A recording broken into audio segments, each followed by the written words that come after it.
حضرت علی جب گھر میں داخل ہوتے ہیں تو عجیب و غریب حالت دیکھتے ہیں کہ فاطمہ رو رہی ہے.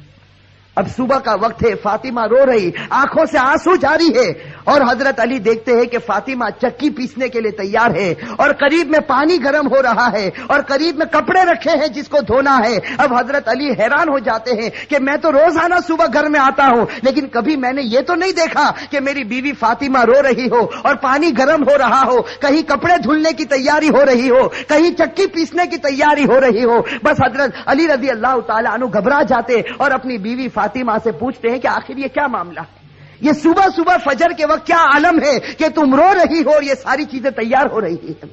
روایت کے اندر ہے حضرت فاطمہ کوئی جواب نہیں دیتی. حضرت علی جیسے جیسے سوال کرتے فاطمہ کا رونا اور زیادہ ہو جاتا. حضرت علی بہت سوال کرتے اور فاطمہ دھاڑے مار کر روتی ہے. آخر میں حضرت علی کہتے ہیں کہ تجھے خدا کا واسطہ ہے مجھے بتا دے تو کیوں رو رہی ہے، اور صبح میں یہ کیا حال ہے کہ پانی گرم ہوتا ہے، کہیں کپڑے دھلے جا رہے ہیں، کہیں کچھ تیاری ہو رہی، آخر کیا معاملہ ہے. بس حضرت فاطمہ رونے لگتی اور رو کر کہتی ہے کہ میں آپ سے کیا بتاؤں، رات کو میں نے خواب دیکھا.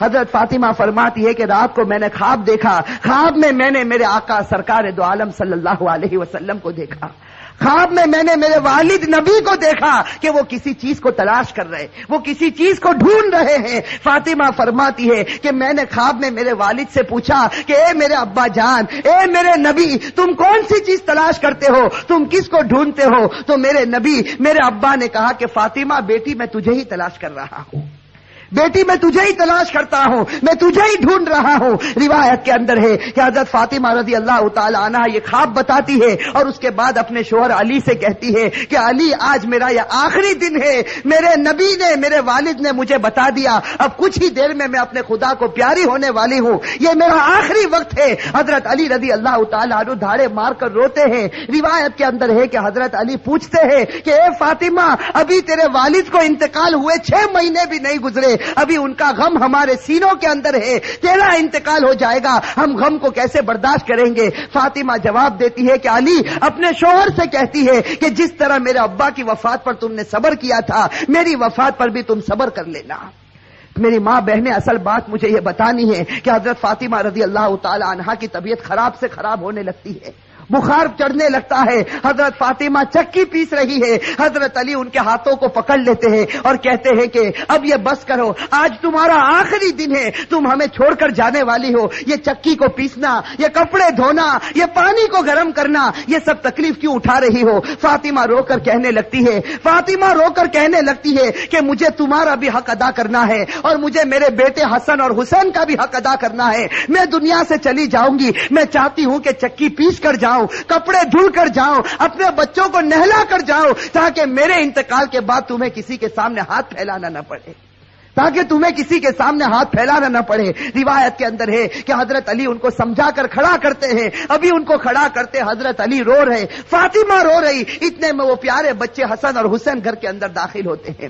میرے بھائیو سوچو اس ماں کے دل کے اوپر کیا گزرتی ہوگی جو اپنے بچوں کو، حسن اور حسین کو آخری مرتبہ دیکھتی ہے. حضرت فاطمہ دونوں بچوں کو اپنے سینے سے لگا لیتی ہے. حضرت علی رو رہے، فاطمہ روتی. ان کا رونا دیکھ کر وہ 2 معصوم بچوں کو رونا آ جاتا. وہ 2 معصوم بچے جب روتے ہیں اور اپنی ماں سے پوچھتے ہیں کہ ماں تو کیوں روتی ہے، اپنے باپ سے پوچھتے ہیں کہ ابا جان تم کیوں روتے ہو، علی کوئی جواب نہیں دیتے، فاطمہ کوئی جواب نہیں دیتی. فاطمہ صرف بچوں سے اشارہ کرتی ہے کہ تم میرے والد کی قبر کے اوپر چلے جاؤ، تم میرے نبی کی قبر پر چلے جاؤ. تاریخ میں یہ بات لکھی ہے کہ حسن اور حسین دونوں معصوم بچے ہیں، دونوں لاڈلے بچے ہیں. نبی کی قبر کے اوپر جاتے ہیں، ابھی قبر کے اوپر کھڑے ہوتے ہیں کہ اندر سے آواز آتی ہے، حضرت محمد رسول اللہ صلی اللہ علیہ وسلم کی آواز آتی ہے کہ اے میرے نواسے، تم اپنی ماں کے پاس چلے جاؤ، میرے پاس تو تم بعد میں بھی آ سکتے ہو، لیکن آج آخری دن ہے، اس دن کے بعد تمہیں اپنی ماں کا چہرہ نظر نہیں آئے گا. میرے بھائیو سوچو ان بچوں کے اوپر کیا گزرتی. وہ بچے روتے پیٹتے گھر میں آتے دیکھتے ہیں کہ ماں بھی رو رہی، باپ بھی رو رہا. یہ دونوں بچے آ کر رونے لگتے، اپنی ماں کے گلے لگ جاتے. روایت کے اندر ہے کہ فاطمہ کا بخار اور بڑھتا ہے، شام کا وقت ہوتا ہے. اب حضرت فاطمہ کو یقین ہو جاتا کہ اب میرا انتقال ہوگا، اب میرا آخری وقت آ گیا. میری ماں بہنیں کان کھول کر سنے. حضرت فاطمہ اپنے شوہر کو قریب میں بٹھا دیتی ہے. حضرت فاطمہ علی رضی اللہ تعالیٰ عنہ کو قریب میں بٹھاتی ہے اور حضرت فاطمہ کہتی ہے، اپنے شوہر سے کہتی ہے کہ میں 3 بات تمہارے سامنے رکھتی ہوں، میری ماں بہنیں اس بات کو سنیں اور سوچیں کہ ہم اپنی زندگی کو کیسے بدلیں۔ وہ فاطمہ رضی اللہ تعالی عنہا جو اللہ کے رسول کی لاڈلی تھی، وہ فاطمہ رضی اللہ تعالی عنہا جو اس امت کے واسطے اپنے پیٹ پر پتھر باندھتی تھی، وہ فاطمہ رضی اللہ تعالی عنہا پیشانی پر ہمارے نبی نے بوسا دیا، وہ فاطمہ رضی اللہ تعالی عنہا جن کے بارے میں ہمارے نبی نے کہا سیدۃ نساء اہل الجنہ فاطمہ رضی اللہ تعالی عنہا کہ جنت میں عورتوں کی اگر سردارن بنے گی تو حضرت فاطمہ رضی اللہ تعالی عنہا بنے گی۔ وہ فاطمہ رضی اللہ تعالی عنہا کا آخری وقت ہے، پیشانی کے اوپر پسینہ ہے، اپنے بستر پر لیٹی ہوئی ہے اور بخار بڑے زوروں کے اوپر ہے، اپنے شوہر کو قریب بٹھاتی ہے اور پہلا جملہ کہتی ہے، حضرت علی سے کہتی ہے، ان کے شوہر ہے قریب میں، معصوم بچے بیٹھے رو رہے، کبھی اپنی ماں کا منہ دیکھتے ہیں، کبھی اپنے باپ کا منہ دیکھتے ہیں۔ حضرت فاطمہ اپنے شوہر سے کہتی ہے کہ علی، معلوم نہیں تمہارے نکاح میں آنے کے بعد میری طرف سے تم کو کتنی تکلیف پہنچی ہوگی۔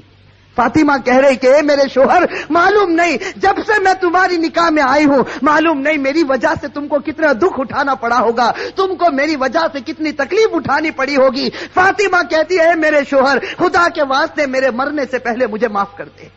اپنے شوہر سے کہتی ہے کہ میرے مرنے سے پہلے مجھے معاف کر دے، تاکہ قیامت کے میدان میں مجھے میرے نبی کے سامنے ذلیل نہ ہونا پڑے، مجھے میرے والد کے سامنے رسوا نہ ہونا پڑے۔ اے میرے شوہر، میں نے تیرے حق میں کوتاہی کی، میں نے تیرے حق میں غلطی کی، میری طرف سے تجھے دکھ پہنچا ہے، اے میرے شوہر مجھے معاف کر دے۔ روایت میں ہے کہ علی دھاڑے مار کر رونے لگتے، فاطمہ کے سر پر ہاتھ پھیرتے اور کہنے لگتے، فاطمہ تو غم مت کر، آج فکر میں کرتا ہوں کہ تو نبی کی بیٹی تھی لیکن میں تیرا حق ادا نہ کر سکا، تو نبی کی بیٹی تھی میں تیرا حق ادا نہ کر سکا۔ اور اس کے بعد علی ایک لمبی سانس لے کر رو کر کہتے ہیں کہ فاطمہ، مجھے معلوم ہے جب سے تو میرے گھر پر آئی ہے تجھے 2 وقت کی روٹی کبھی نصیب نہیں ہوئی ہے۔ میرے بھائیو، روایت کے اندر ہے کہ فاطمہ رضی اللہ تعالی عنہا دھاڑے مار کر روتی ہے اور کہتی ہے، ایک دوسری بات کہتی ہے کہ اے میرے شوہر، میرے انتقال کے بعد تمہیں جس عورت کے ساتھ نکاح کرنا ہو کر لینا۔ فاطمہ کہتی ہے، میرے انتقال کے بعد جس عورت کے ساتھ نکاح کرنا ہو کر لینا۔ اس کے بعد اپنے پیارے بیٹے حسن اور حسین کی طرف کر کے کہتی ہے، ہر حسین کی طرف اشارہ کر کہتی ہے کہ علی کے ساتھ نکاح کرنا ہو نکاح کرنا، لیکن ایک رات میرے ان بچوں کے پاس بھی گزارنا، یہ معصوم ہے، یہ اپنا اچھا اور برا نہیں سمجھتے، جب یہ بالغ ہو جائے تو ان کو خدا کے حوالے کر دینا۔ اور تیسری بات، میری ماں بہنیں کان کھول کر سنیں، یہ ہمارے نبی کی بیٹی کی آخری وصیت، ہمارے نبی کی لاڈلی بیٹی کی آخری وصیت۔ حضرت فاطمہ رضی اللہ تعالی عنہا فرماتی ہے کہ اے میرے شوہر، حضرت علی سے کہتی ہے کہ میرے شوہر، جب میرا انتقال ہو جائے تو کسی کو نہ بلانا، جب میرا انتقال ہو جائے، جب میری وفات ہو جائے کسی کو نہ بلانا۔ حضرت علی بڑے جوش میں آ جاتے اور کہتے ہیں کہ تو نبی کی بیٹی ہے اور تو کہتی کسی کو نہ بلانا، میں تو سارے مدینے والوں کو بلاؤں گا، میں انصار کو بلاؤں گا، میں مہاجرین کو بلاؤں گا، میں پورے مدینے کو تیرے جنازے میں جمع کر دوں گا۔ حضرت فاطمہ اشارے سے کہتی ہے کہ نہیں، میرے جنازے میں کسی کو نہ بلانا، میرے جنازے میں صرف تم ہوں گے اور میرے یہ 2 معصوم بیٹے ہوں گے، ان کے سوا میرے جنازے میں کوئی نہ آئے۔ حضرت علی پوچھتے آخر وجہ کیا ہے؟ حضرت فاطمہ رونے لگتی اور رو کر کہنے لگتی ہے کہ میرے والد نے مجھ سے کہا تھا کہ بیٹی پردے میں رہنا، میرے والد نے مجھ سے کہا تھا بیٹی پردے میں رہنا، میں نے میری والد کی بات کو پورا کر لیا، زندگی میں کسی مرد نے میرے بدن کو نہیں دیکھا، میں چاہتی ہوں کہ موت کے بعد بھی کوئی میرے بدن کو نہ دیکھے، میں چاہتی ہوں موت کے بعد بھی کوئی غیر آدمی میرے جسم کی طرف نگاہ نہ اٹھائے۔ میری ماں بہنیں آج اسی بات سے ہمیں شرم آتی ہے۔ آج ہماری ماں بہنوں کو کہا جائے کہ بھائی پردہ کر لو، اور ہمارے جوانوں کو کہا جائے کہ تیرا چہرہ ایسا بنا دے جو چہرہ تیرے نبی کا تھا، تو میرے بھائیوں ہمیں پسند آتا ہے؟ میرے بھائیوں ہمارے جوانوں سے پوچھو کہ بھائی چہرے پر داڑھی رکھ لے، ہماری ماں بہنوں کو کہو پردہ کر لے، میرے بھائیوں یہ ہمیں پسند نہیں آتا۔ بتاؤ اگر نبی سے سچی محبت ہوتی، فاطمہ سے سچی محبت ہوتی، تو فاطمہ کی آخری وصیت ہے کہ زندگی میں کسی نے میرے بدن کو نہیں دیکھا، میں چاہتی ہوں کہ موت کے بعد بھی کوئی میرے بدن کو نہ دیکھے۔ روایت کے اندر ہے یہ 3 باتیں کہہ کر فاطمہ ایک عجیب و غریب جملہ کہتی ہے اور ہمیشہ کے لیے خدا کو پیاری ہو جاتی۔ آخری جملہ حضرت علی سے کہتی ہے کہ علی آج میں نے روزہ رکھا ہے۔ میرے بھائیو سنو، حضرت فاطمہ کہتی ہے کہ علی آج میں نے روزہ رکھا ہے، خواب میں میرے والد میرے نبی نے مجھ سے کہا تھا کہ سحری علی کے دسترخوان پر کرنا، افطار انشاءاللہ میرے دسترخوان پر ہوگا۔ بس یہ جملہ کہہ کر فاطمہ ہمیشہ کے لیے اٹھ جاتی ہے۔ روایت کے اندر میرے بھائی اصل بات مجھے یہ بتانی ہے کہ آخرت کا معاملہ بڑا خطرناک معاملہ ہے۔ حضرت فاطمہ رضی اللہ تعالی عنہا کو کفن پہنایا جاتا، روایت کے اندر ہے وہ عجیب و غریب منظر تھا کہ جب فاطمہ کا جنازہ اٹھا، 6 مہینے پہلے ہمارے نبی کا جنازہ اٹھا تھا، اس وقت پورا مدینے نے غم منایا تھا۔ آج 6 مہینے کے بعد ان کی لاڈلی بیٹی خدا کو پیاری ہوتی ہے۔ روایت میں جب ان کے گھر جنازہ اٹھتا ہے، جیسے کہ ایک پائے کو علی نے اپنے کندھے پر ہے، دوسرے پائے کو بڑے بیٹے حضرت ہر اپنے کندھے پر رکھا ہے، تیسرے پائے کو حضرت نے کندھے پر رکھا، چوتھا پایا دینے والا موجود نہیں، علی انتقال کرتے ہیں۔ اچانک صحابی سامنے سے نظر آئے جن کا نام ہم سب ہیں، حضرت ابو ذر غفاری رضی اللہ تعالی عنہ، وہ وہاں پہنچ جاتے ہیں۔ علی کہتے ہیں کہ خدا نے بھیجا ہے اور آج اللہ کے رسول کی لاڈلی بیٹی کا انتقال ہو گیا، تم ان کو کندھا دے دو۔ حضرت ابو ذر غفاری کندھا دیتے ہیں، یہ جنازہ اٹھ کر چلتا ہے۔ روایت کے اندر ہے وہ معصوم بچے رو رہے، وہ علی رو رہے، ابو ذر غفاری رو رہے۔ روایت کے اندر ہے کہ وہ قبر جہاں قبر کو کھودا گیا تھا، اب اس قبر کے اندر فاطمہ کو رکھنا ہے۔ میری ماں بہنیں کان کھول کر سنیں، جب اس قبر کے اندر فاطمہ کو رکھنا ہوتا ہے، حسن اور حسین جو معصوم بچے اپنی ماں کو جب قبر میں رکھنے جاتے ہیں تو بے چین ہو کر تڑپنے لگتے ہیں، جیسے کوئی مچھلی بغیر پانی کے تڑپتی ہے۔ حضرت علی کی آنکھوں سے آنسو جاری ہے، داڑھی مبارک تر ہو گئی ہے، کپڑا مبارک تر ہو چکا، حضرت علی رو رہے، وہ معصوم بچے روتے۔ ان کا رونا دیکھ کر حضرت ابو ذر غفاری رضی اللہ تعالی عنہ کے اندر ایک حالت پیدا ہو جاتی۔ حضرت ابو ذر غفاری برداشت نہیں کر سکتے اس منظر کو۔ حضرت ابو ذر غفاری جب حضرت فاطمہ کے جنازے کو رکھنے جاتے ہیں تو قبر کے ساتھ میں بات کرنا شروع کرتے۔ ابو ذر غفاری اس قبر سے کہتے ہیں، یا قبر، حضرت ابو ذر غفاری اس قبر سے کہتے ہیں، یا قبر اتدری من التی جئنا بها الیک، یا قبر اتدری من التی جئنا بها الیک، هذه بنت رسول الله، هذه زوجة علی، هذه ام الحسنین۔ حضرت ابو ذر غفاری اس قبر سے کہتے ہیں کہ ایک قبر تجھے معلوم ہے ہم کس کا جنازہ لے کر آئے؟ اس لیے کہ حضرت ابو ذر غفاری سے برداشت نہیں ہوتا، وہ معصوم بچے روتے ہیں، وہ علی جیسا بہادر آج اپنی آنکھوں سے آنسو بہاتا ہے، تو حضرت ابو ذر غفاری اس قبر سے کہتے ہیں، یا قبر، اے قبر تجھے معلوم ہے ہم کس کا جنازہ تیرے اندر رکھتے ہیں؟ یہ اس کا جنازہ ہے جس کو اللہ کے رسول کی بیٹی کہا جاتا، یہ اس کا جنازہ ہے جس کو علی کی بیوی کہا جاتا، یہ اس کا جنازہ ہے جس کو حسن اور حسین کی ماں کہا جاتا۔